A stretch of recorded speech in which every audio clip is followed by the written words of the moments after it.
Kochi ED. ഓഫീസിൽ vigilance സംഘമെത്തി. ED. Assistant director പ്രതിയായ അഴിമതി കേസിലെ വിവരശേഖരണത്തിന്റെ ഭാഗമായി നോട്ടീസ് നൽകാനാണ് എത്തിയത്. അതേസമയം കൈക്കൂലി കേസിൽ ഇ.ഡി. അസിസ്റ്റന്റ് ഡയറക്ടർ ശേഖർ കുമാറിനെ തൽക്കാലം അറസ്റ്റ് ചെയ്യില്ല.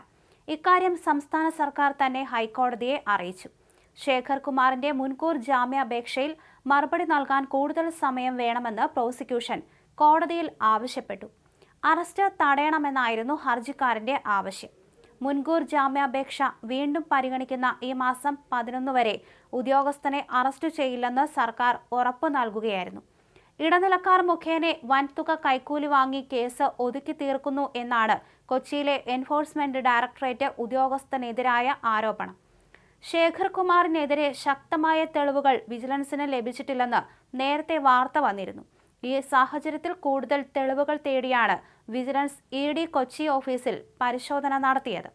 ഇടനിലക്കാർ മുഖേന വൻതുക കൈക്കൂലി വാങ്ങി കേസ് ഒതുക്കി തീർക്കുന്നു എന്നാണ് കൊച്ചിയിലെ എൻഫോഴ്സ്മെന്റ് ഡയറക്ടറേറ്റ് ഉദ്യോഗസ്ഥനെതിരായ ആരോപണം.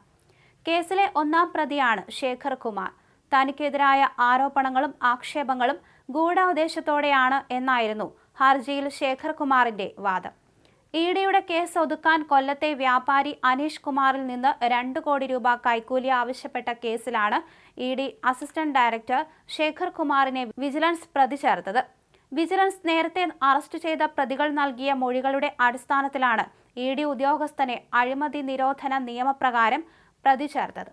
തമ്മനം സ്വദേശി വിൽസൺ, രാജസ്ഥാൻ സ്വദേശി മുരളി മുകേഷ്, ചാർട്ടേഡ് അക്കൗണ്ടന്റായ രഞ്ജിത്ത് എന്നിവരെ വിജിലൻസ് അറസ്റ്റ് ചെയ്യുകയും മൂവാറ്റുപുഴ വിജിലൻസ് കോടതി ജാമ്യം അനുവദിക്കുകയും ചെയ്തിരുന്നു. അറസ്റ്റ് തടയണമെന്നായിരുന്നു ഹർജിക്കാരന്റെ ആവശ്യം. മുൻകൂർ ജാമ്യാപേക്ഷ വീണ്ടും പരിഗണിക്കുന്ന ഈ മാസം 11 വരെ ഉദ്യോഗസ്ഥനെ അറസ്റ്റ് ചെയ്യില്ലെന്ന് സർക്കാർ ഉറപ്പു നൽകുകയായിരുന്നു. ഇടനിലക്കാർ മുഖേന വൻതുക കൈക്കൂലി വാങ്ങി കേസ് ഒതുക്കി തീർക്കുന്നു എന്നാണ് കൊച്ചിയിലെ എൻഫോഴ്സ്മെന്റ് ഡയറക്ടറേറ്റ് ഉദ്യോഗസ്ഥനെതിരായ ആരോപണം. എന്തായാലും സംഭവത്തിൽ ഇനി വിശദമായ ഒരു ചോദ്യം ചെയ്യലാണ് നടക്കേണ്ടത്. എന്തായാലും അറസ്റ്റ് തടയണമെന്ന് തന്നെയായിരുന്നു ഹർജിക്കാരൻ ആവശ്യം ഉന്നയിച്ചത്.